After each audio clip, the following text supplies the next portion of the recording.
স্বামীও পাহৰি নয়ো দাফা কৰি পখিলো হেৰা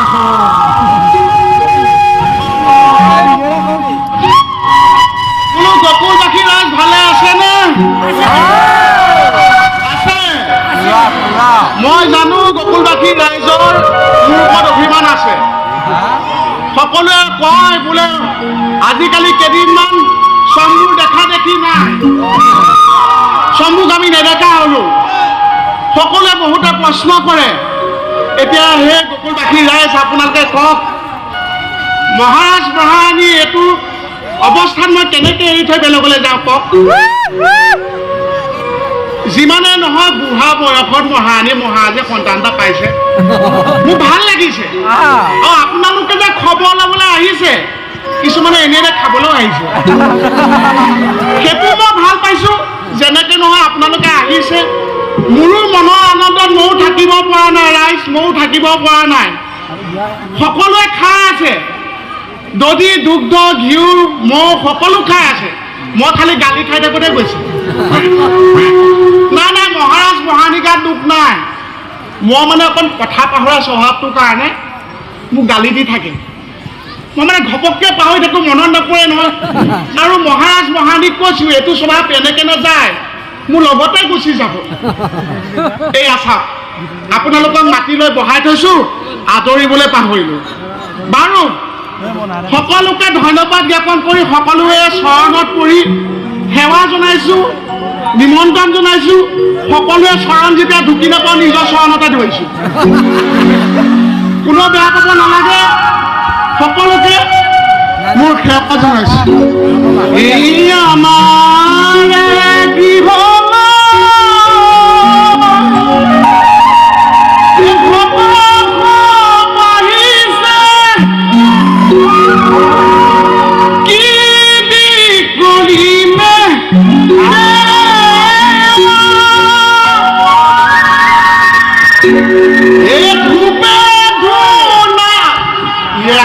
জ্বলাবলৈ পাহৰিলোঁ।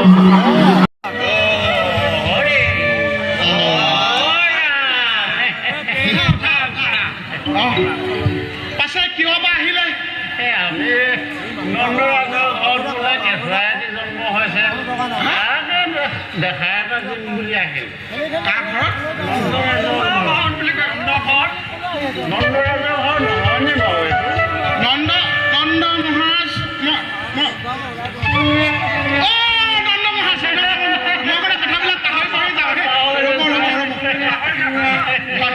পিছে এই মানে সকলোখিনি একে একে লাগিছে। আগলৈ হেৰি কোন আহিছে বুলি কম? এয়া গগ্ৰচাৰ্য আহিছে বুলি ক'বা। গগ্ৰচাৰ্য কি চাৰ্য?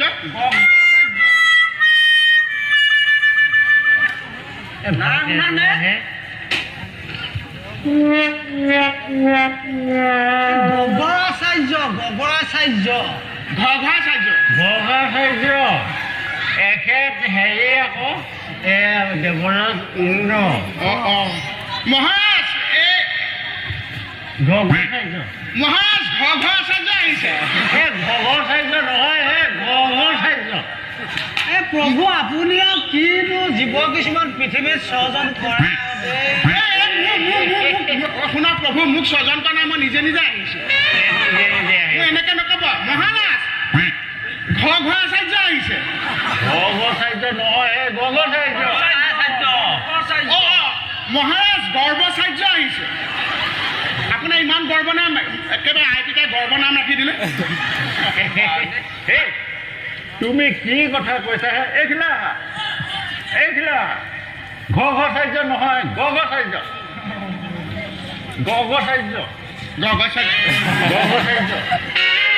এইটো কি? এইটো গগচাৰ্য, তেখেতৰ নাম হ'ল গগচাৰ্য। মুখত নুফুটে। মানে মই বুজা নাই, কোনে এইটো নাম ৰাখিলে গগচাৰ্য? মানে নামটো মুখেৰে কয়, এনেকে কি এইটো? মহাৰাজ এইটো চাৰ্য আহিছে। এইটো চাৰ্য নহয়, গড় চাইছ হা? প্ৰভু আপুনি কি কয় কওক আৰু দে আমি হ'লে বুজাব নোৱাৰোঁ এজনক নাই নুবুজালে হ'ব মহাৰাজ কোনোবা আহিছে চাৰিজন আহক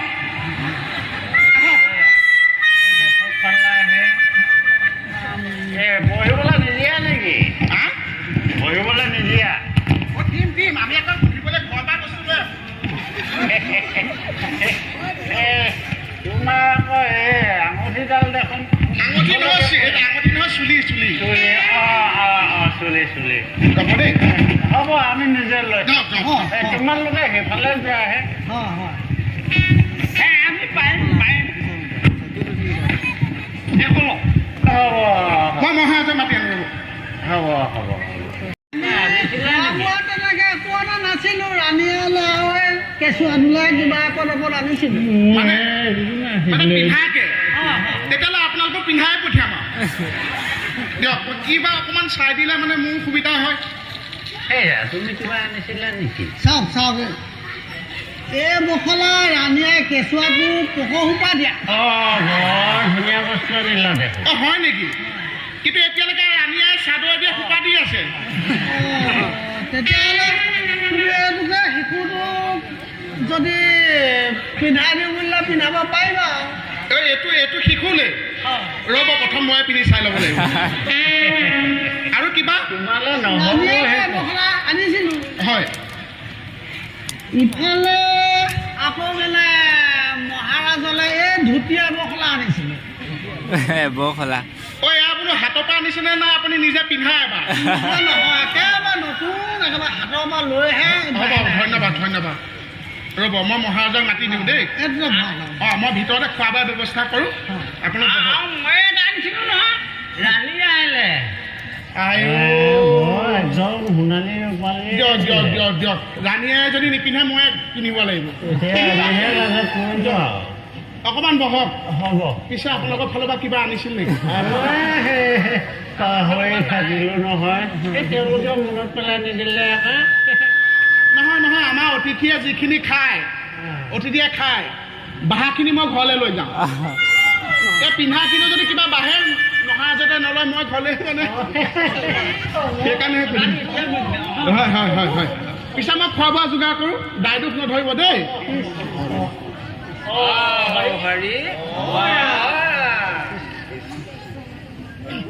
মহাৰাজ ঘৰ আছে যে